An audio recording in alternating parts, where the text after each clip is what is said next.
Hi అండి, అందరికీ నమస్కారం అండి. ఫ్రెండ్స్, ఇప్పుడే అందిన వార్త. ఇక ఈపీఎఫ్ఓ ఖాతాదారులకు కేంద్రం గుడ్ న్యూస్. ఇక తొలి ఉద్యోగులకు 15,000 మోడీ కీలక ప్రకటన అంటూ అప్డేట్ అయితే వచ్చిందండి. అయితే ఇందుకు సంబంధించిన పూర్తి వివరాలు అయితే మన వీడియోలో తెలుసుకుందామండి. వీడియో మాత్రం స్కిప్ చేయకుండా చూడండి ఫ్రెండ్స్, అప్పుడే మనకి పూర్తి సమాచారం అయితే తెలుస్తుంది. ఇక లేట్ చేయకుండా వివరాల్లోకి వెళ్ళిపోదాము. ఇక స్వతంత్ర దినోత్సవం సందర్భంగా ఎర్రకోట వేదికగా జాతిని ఉద్దేశించి ప్రసంగించిన ప్రధానమంత్రి నరేంద్ర మోదీ యువత కోసం కొత్త పథకాన్ని ప్రకటించారు. ప్రైవేటు కంపెనీల్లో కొత్తగా చేరే ఉద్యోగులకు ప్రభుత్వం తరపున 15,000 అందించనున్నట్లు తెలిపారు.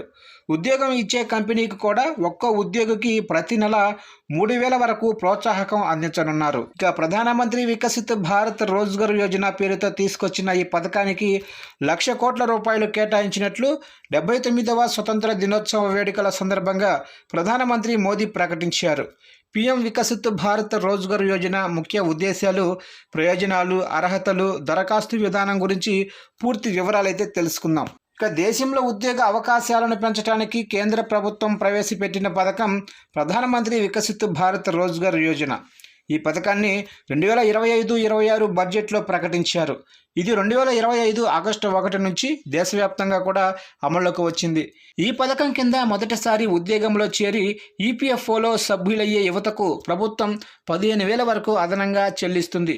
అంతేకాకుండా ఉద్యోగాలు ఇచ్చిన కంపెనీలకు కూడా ఒక్కో ఉద్యోగికి 3,000 వరకు ప్రోత్సాహకం అందిస్తారు. కంపెనీలకు 2 ఏళ్ల పాటు ఈ డబ్బులు ఇస్తారు. తయారీ రంగంపై ప్రత్యేక దృష్టి సారించడం వల్ల ఇక్కడ 4 సంవత్సరాల వరకు డబ్బులు లభిస్తాయి.